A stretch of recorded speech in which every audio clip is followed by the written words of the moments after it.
So the warrants still have to be served. Eviction writs still have to be served. Civil papers still have to be served.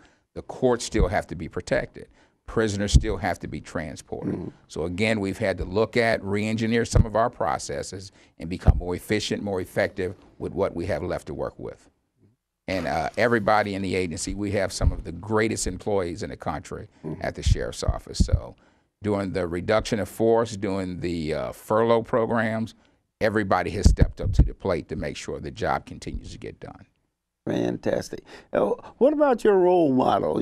You've been here, what is it, since '79? That is right? correct. Something like that. Now, you've seen a lot of individuals in and out of office. You want to tell us about that? Well, my role model for Prince George's County has been Mr. Wayne Curry. He's had a vision. He's homegrown. He's had a vision that this is one of the greatest counties in America, is Prince George's County. Say it real loud one more time. One of the greatest counties in the United States of America is Prince George's County. That's right. I've lived here for the last 31 years. I'm going, everything that we do at the Sheriff's Office that I have control of, I'm going to make sure it lives up to that standard. We're going to do everything at the very best that it can be done. So what are some of your programs you want, new programs that you like to introduce? We want to look at technology. Right now, we've got some technology, but we want to look at the latest and greatest. We want to make it easier for citizens to interact with the Sheriff's Office.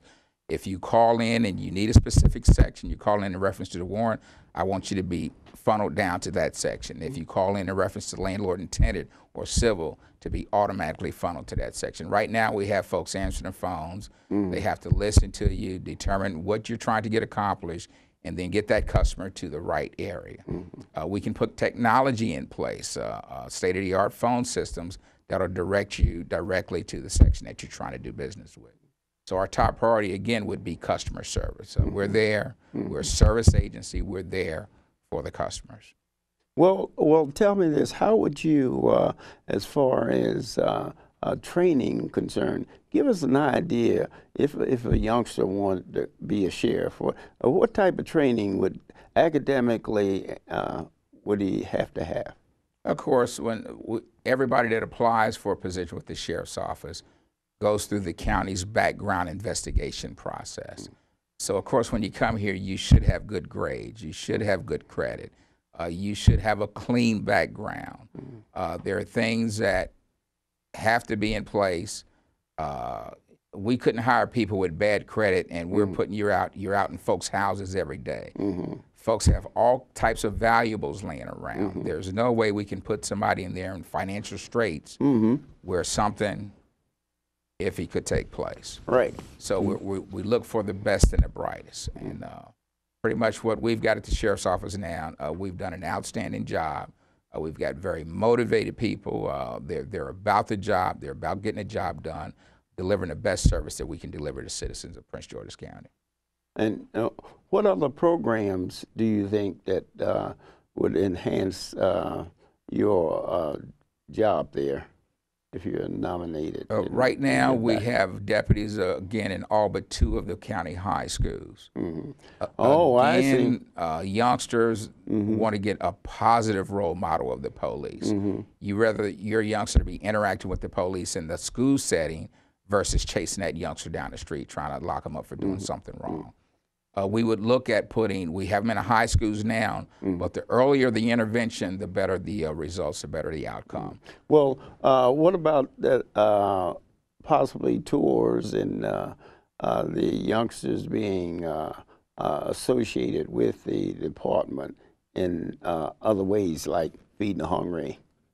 We actually use our explorers, and we do the Christmas food basket, the public safety food basket program. We have a lot of our youngsters that come out. They help load the baskets. They help deliver the baskets.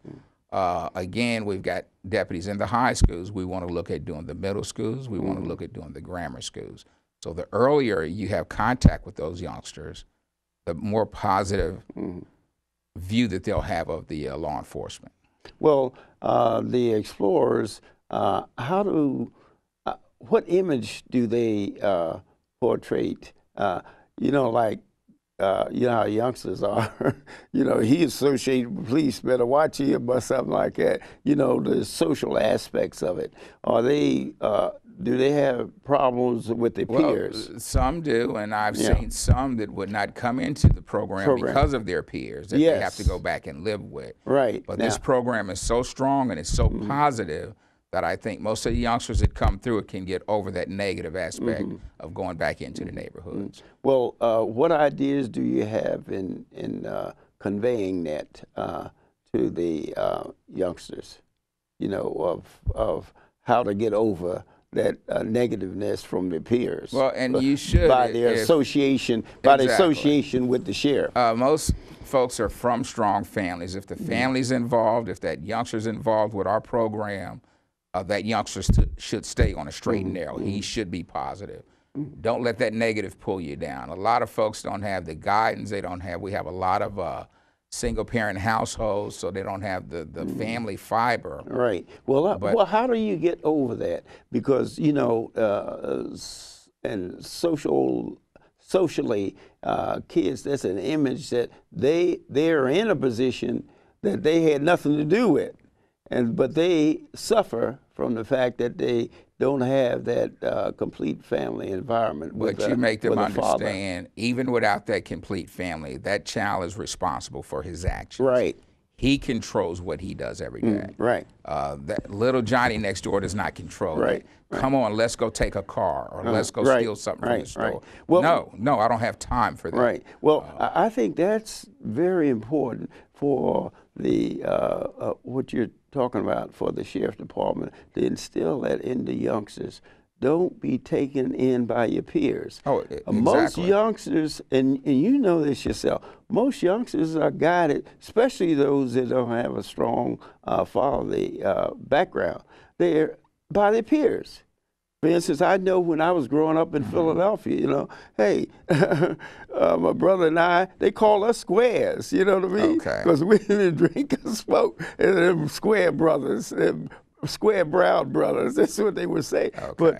But what the youngsters have to realize, you don't let your environment, if your environment is, not the type of environment you like, don't accept it to be accepted by your peers. Exactly. See, the peer pressure is one of the strongest elements that a youngster have, especially if he doesn't have a strong male image at home. So he wants to, and that's a problem that the police and the sheriff, they have to think in terms of, to get these kids not to be actually swayed by we can show peer them, pressure. we can that peer actually pressure show them. is It's terrible. tremendous. It's tremendous. It is. But we can show them through our peer pressure that the positive way to do things, the positive results that come from that. You want to grow up, you want to raise your family, you want to live in a good home, you want to drive a decent car. You do that by doing the positive things in life, Right. not by going the wrong way. Right. The jails are full of folks that have gone the wrong way. Right. Right. Exactly. It's easier and the young folks. See, Exactly. See, that's the thing that, you know, I was associated, you know, with the police department and the drug lab. Yes. And I did a lot of testifying in court, you know, with youngsters that were influenced by their peers. And the idea is that they have to realize you may not do anything, but if you're with a group that's doing something, Exactly. and you can't emphasize that anymore, that your peer pressure is the greatest pressure that the youngsters have to deal with.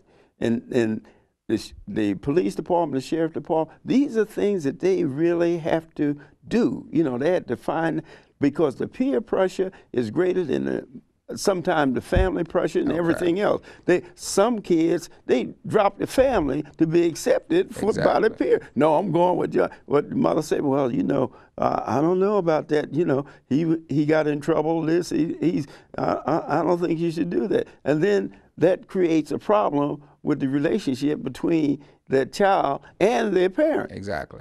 because they won't accept Right. Johnny. Because Okay. I know I've been through it. Everybody's been through it. When your kids are growing up, you say, who is so and so? Say, where did he live? You know, you start getting information about it, and then you find out. Say, hey, look, you find them in a situation that you don't want your child in, and so you tell your child, say, hey, look, I don't want you to bother with him.